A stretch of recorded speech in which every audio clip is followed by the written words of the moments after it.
Minefield Publishing, the place where you unleash your creative genius. Write the book you've always dreamed of. Tell that unique story of yours.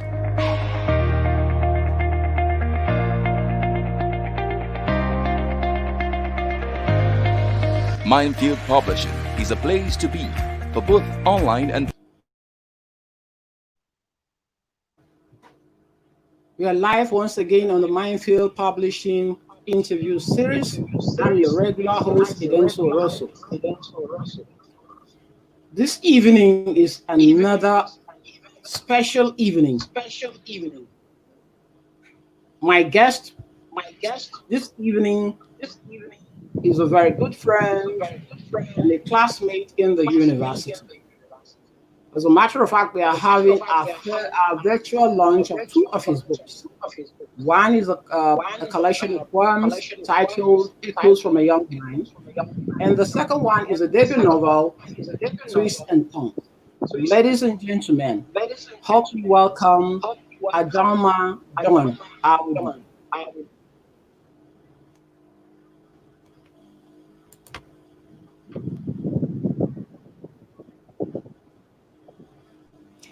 Mr. John, Dr. John, you're welcome. Good evening, sir. I'm super excited to be with you this evening. It's a great pleasure to have you. It's been a while since our graduation days. I haven't set my eyes on you one-on-one, but here we are doing Facebook, YouTube live interview series on the virtual grand virtual launch of two of your books. Echoes of a Young Mind, which is a collection of poetry, and Twists and Turns, a debut novel. Now let's go one after the other. Twists and Turns is a novel. How long did it take you to write Twists and Turns?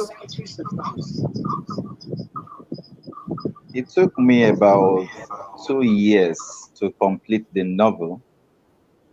In the process of writing, it shouldn't have taken as long as that, but after some time on the work, I just got lost about the ideas. I didn't know how to go forward with the story, so I dumped it somewhere. And I think about 6 months later, I returned to it and then found the way forward and brought it to conclusion. So, but in total, I spent about 2 years writing the novel. 2 years down the line, and Twists and Turns is now a reality. What are the underlying themes that we'll find in the book, in the novel? The main themes in the novel centered around the issues of culture, especially when you talk about culture versus tradition. These are issues that have been explored by various writers across all genres. But I see that in my own place, the Idoma people, we have a lot of cultural practices that have not been captured. And we also see that the coming of Western education is gradually eroding some of these cultural practices too. So I decided to make it the central point from where we take other issues like jealousy, hatred, love, and all of those things put together in the same story. Who is the protagonist in the story? And how did you weave the thread of the protagonist around those things that you just mentioned? The protagonist is called Enyime, and the creation of his character is done in a way that he will stand in opposition to all the beliefs in the society. And because his standpoint or beliefs is different from what is generally acceptable in the society, you see everybody antagonizing him. So from the beginning of the story till the end, he is the main person that brings out what the culture is about, what is supposed to be and what is not supposed to be by his actions and his inactions.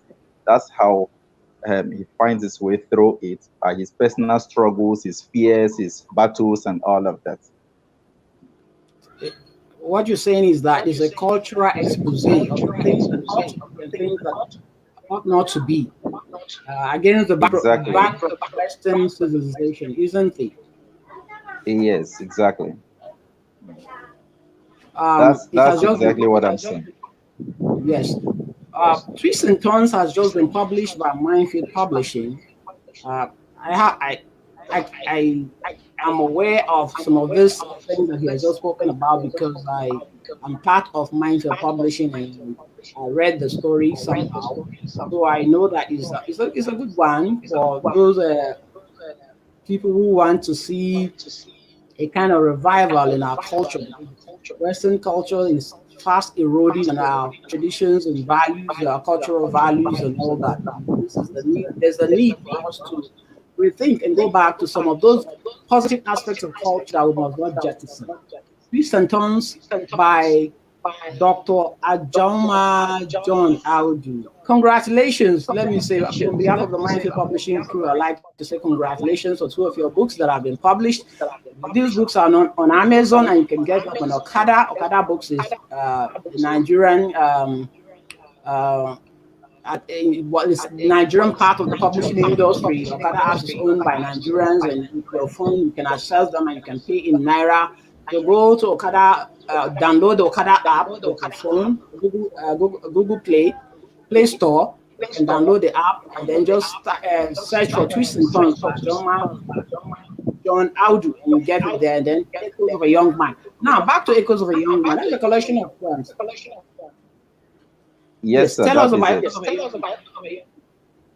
Okay, if I told you the novel took about 2 years, but the poems collected in this book, I started writing some of them since my secondary school days. So if I have to calculate the number of years, that would be huge. I started writing some poems, SS2, SS3, and then my year one in the university. I picked some of them, and there are a lot of others I haven't written. The title, Echoes of a Young Mind, I arrived at it based on the fact that most of the things I wrote there were things that, I mean, they just came out of my normal thoughts, things I have always thought about, things I want to have, or things I wish should be certain ways that are not. So they are designed, the poems are designed to speak into certain aspects of the society. There's particularly a poem of our priority one. I don't know if you read that. It discusses a particular issue of some kinds of practices in the Doma land, which I also re-echoed in the novel. So you will see there are things, there are ideas that have been running in my mind over a long period of time. I decided to document them down. And then another aspect to it is also about my personal journey as a writer, my creative attempts and all of that. I also brought it in. That's why I decided to put the title together as Echoes of a Young Mind. Beautiful. I remember in our university days, by the way, he is my classmate in Benue State University. We all studied English first degree. I remember back then, you were also a member of the Writers League, isn't it? I was, but my commitment in the Writers League was not too strong, basically because I was occupied with FCS press unit. I was the one writing for them, editing and doing all of those things for the publication in the press department. So, and the meeting dates of FCS press coincided with Writers League meeting, which was every Wednesday. So as a result of that, my presence in Writers League became very scanty, and FCS took the better part of me in the university days. FCS, for some people who don't know it, is Fellowship of Christian Students. I got appointed as the leader of the press unit in year 2, and I led that unit throughout my days in the university. As a result of that, I had no time for Writers League. I knew that many people, many writers from Benue who belong to the chapter of Writers League were built through that unit. But it was a matter of choice, a matter of priority. I belong to the fellowship, and I had to do what we promote, the word of God, while promoting creativity as well. That was what happened. But In all and all, I was always writing, I was publishing, I was editing, I was doing so many things that kept me in writing. And I must also say that what you see in me today as a writer was developed at that stage. Because when I started writing in SS2, I had nobody to guide me, and I didn't have people around me to appraise my work. But I had people like Oroso, Sam Untam was my classmate, Tezungwe was my junior, and a lot of them that were always writing. And even though we weren't meeting in the same place, we kept learning from one another, and the process of time we kept building on it. Today we still learn and we're still connecting largely, and that's why you still see Oroso working on these books, and today he's promoting the book on his he published the book and is promoting it on his own platform as well. So it's an experience that we have built over a very long period of time. I would also say that writing, for me, it's a part of me. When I started writing, I discovered that anytime I don't write, I feel like something is missing in me. And anytime I'm writing, I feel I'm on top of the world. It happens to me till today. Regardless of what it is, it could be very important thing I'm writing, it could be useless, but what gives me joy is I am writing. I have maintained that all these years. I write almost every day, and there are things I've written I don't even know where they are again. But the main important thing is I find out that the more I write, is the better I become. What we have today may not be my best, but because I am alive and I'll still continue to write, I will continue doing something that will always be better. You'll see the best with time. That is that. Okay. Can you please read from Echoes of a Young Mind, one or two poems for the viewers out there to get to feel what your poetry is all about? Okay. I would want to read the title, the poem entitled The Wordsmith. The Wordsmith. Let me read that before I move on to the next one.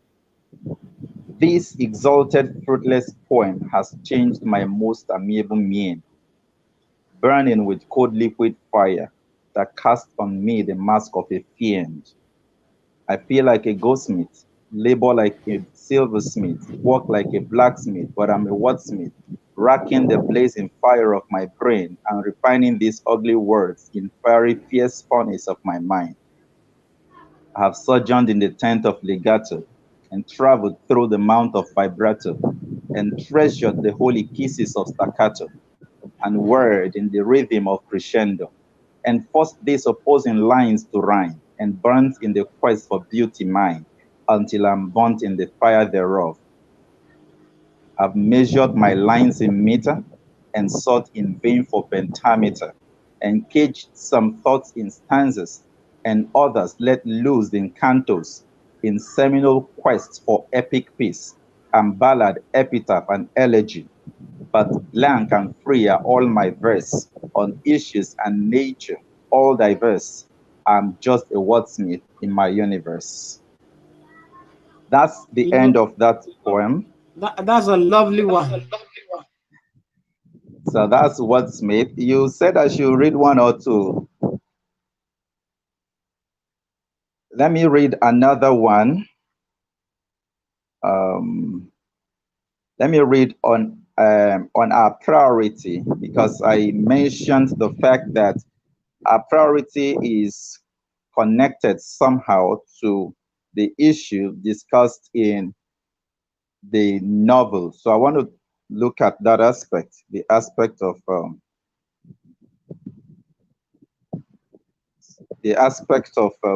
that novel. I mean, the aspect of the poem that finds a kind of similarity in terms of idea or ideology with what I discussed in the novel. Trying to open the page.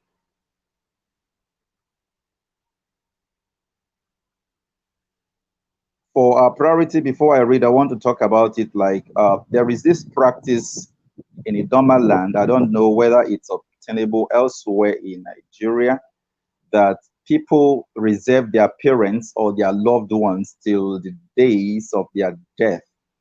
They don't give them what they are supposed to give them.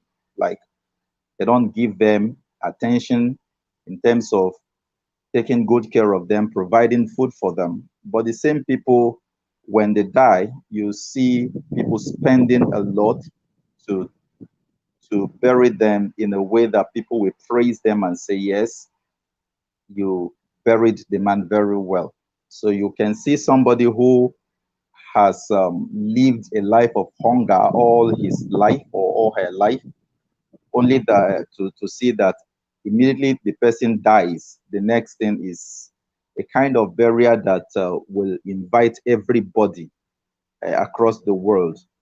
The person might have died of hunger or something else. So I decided to look at how we have misplaced our priority. That's what informed the title of that poem, and I'm going to read it now. My most loved father has starved to death. I must gather money to paint the town red.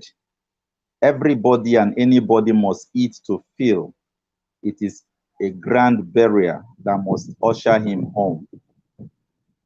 He had lived in a hot hearth where wet pinches of heat keeps him busy from sleep.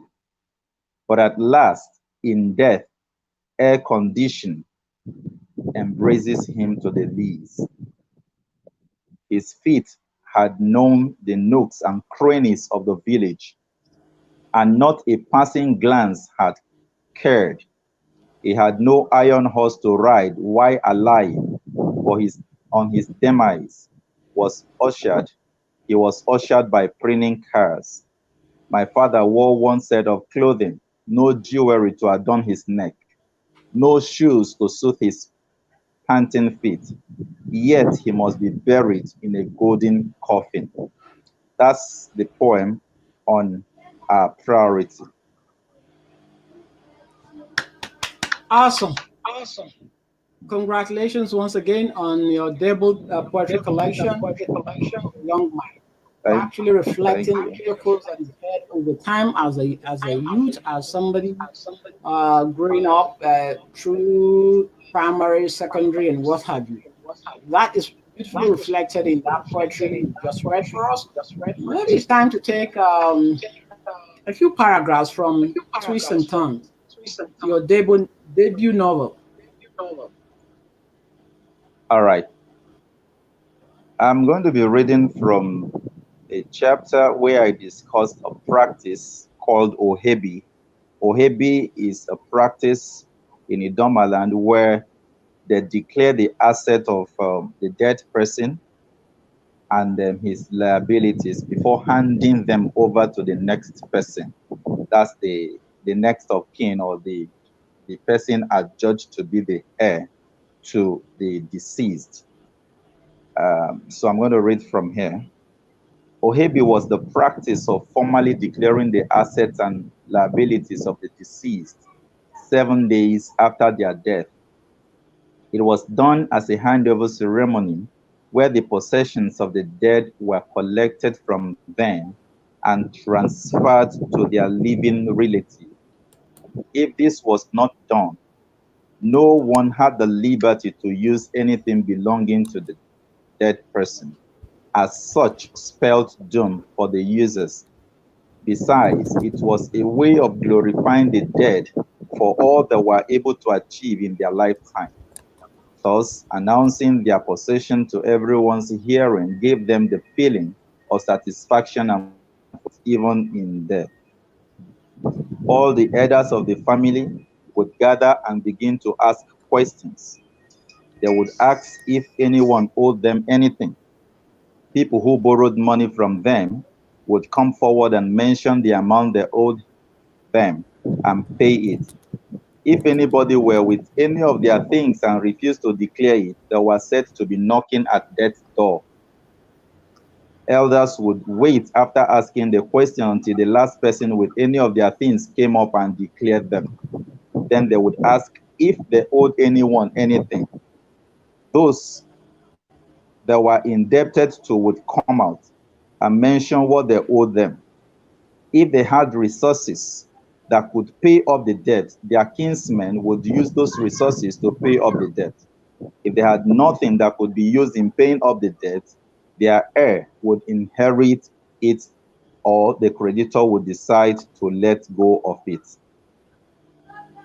Then they would proceed to the next step, which was the handing over of the property which they had collected from the dead to the living.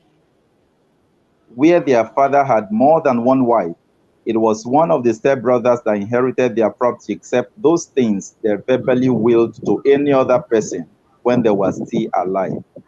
The inheritor then had the right to permit others to use the things the dead left behind.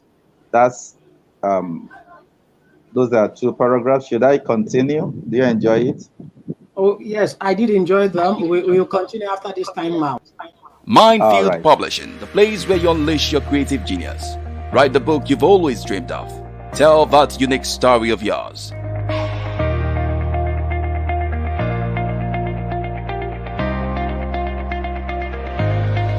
Minefield Publishing is a place to be for both online and print publishing.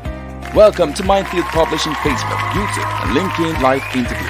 Meet your host, Adentu Oroso, the author of the #1 Amazon bestseller, Titan Race.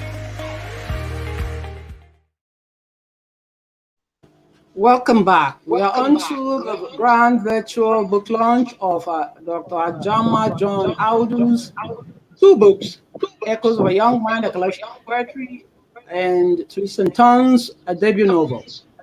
Congratulations once again. These books were published under the Minefield Publishing imprint, and here we are talking about them. John just read a few paragraphs from Twists and Turns. Maybe you can take two more paragraphs and let's see. Okay. If the wife of the deceased was still young with children, or she was of childbearing age, the elders would say it was not good to let the woman go to another family. They would then tell the inheritor to take care of her and her children. In cases where such was not said, any young man among the kinsmen who was interested in her would approach her. Where there were no two or more interested men, the most desperate, where there were two or more interested men, the most desperate among them would do what they called Ugbokpo. Whoever did that first had registered his interest in her, which automatically conferred on him the right to take her as his wife. The other interested party would have nothing to do about that. Even if it was only one person that was in line for her, he would still need to go into her. If she really liked it, she would pretend to struggle with the man before allowing him to have his way. If she detested it, she would truly struggle with the man, but she must not shout because she knew he had the support of the elders.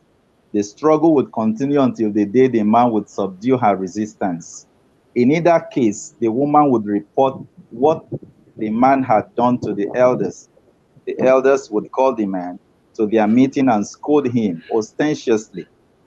They would then tell him to bring a he-goat for performing rituals that would make the dead release his wife to him. The ritual would be carried out by Ionia.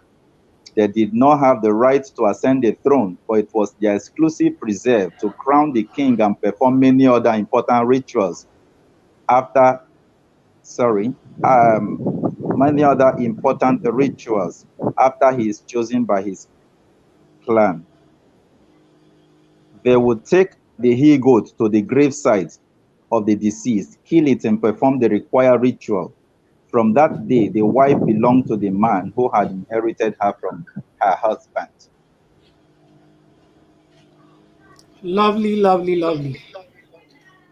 You just heard John Audu read his Twists and Turns, a little novel published by Mindfield Publishing. On Amazon, you can download your ebook. The paperback is loading now. It's also on Okada Books. Okada, just go to okadabooks.com or you download the app. You can get it there. It's affordable for those within Nigeria. Okada is a popular platform, online platform where you can read books with your phone. And those around the world, Amazon is your place to be. Google Twists and Turns by Ajama John Audu and Echoes of a Young Man by the same author, published under the Mindfield Publishing imprint. Lovely books there.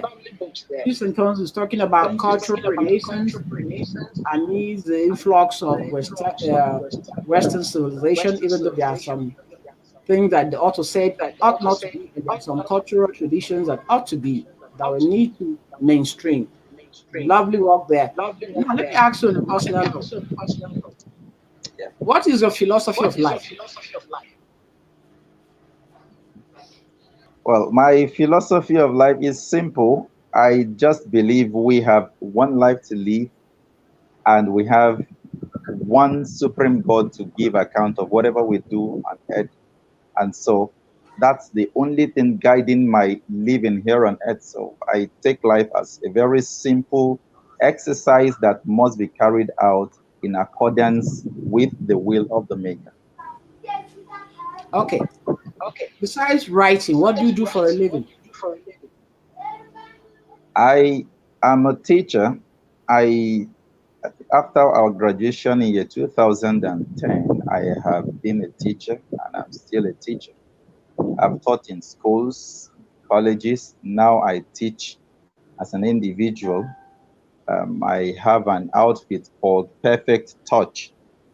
And what we do there is to coach people who write international exams like SAT, GRE, IELTS, TOEFL, and all of those exams. We coach them. We also provide ghostwriting services and proofreading services for those interested.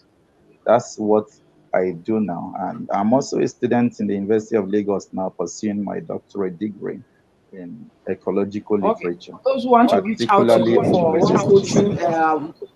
one coaching program or the other, how do they get to you? What are your numbers? What are your email addresses that they can reach out to you? My phone number is 070 3230 9768. And my email address, ajama.john@yahoo.com. I have another email that I also use, gloryofjohn@gmail.com. These are the major contacts I have. You can reach me through any of them. So many people watching us out there want to know how you're able to balance teaching, schooling, and writing. How do you do that? I would simply say it's a matter of priority and commitment. It is not easy to write, particularly if it's not research work. I think research work is even easier because you have things to just go read and interpret.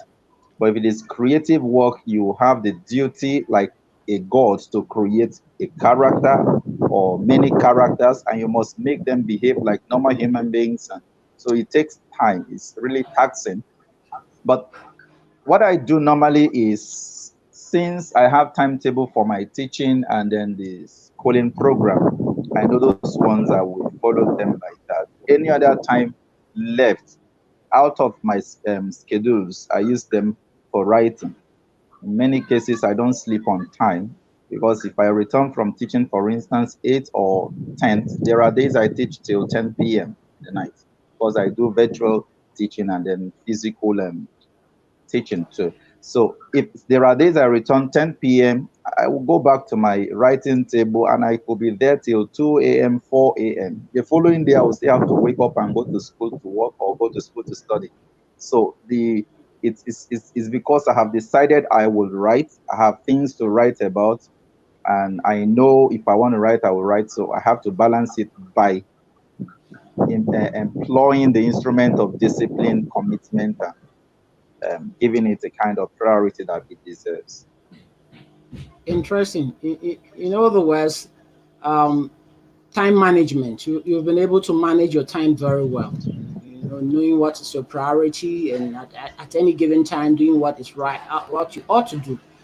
Now, on the last note, if you advise aspiring authors out there, what will it be?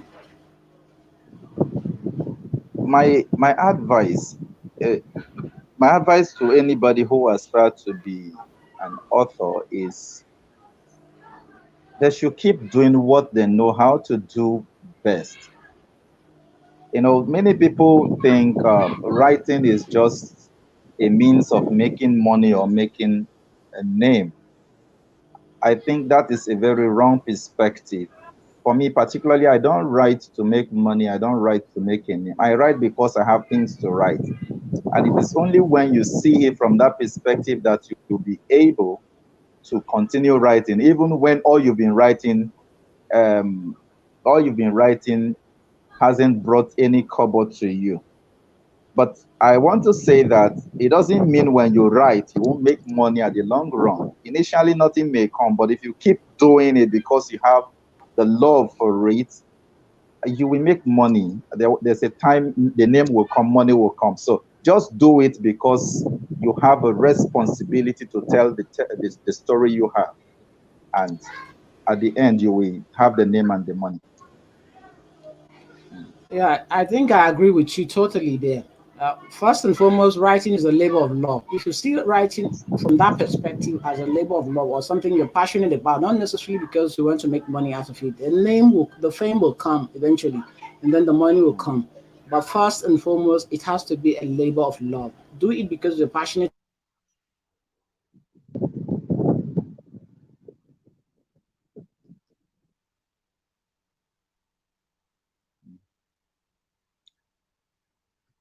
You know why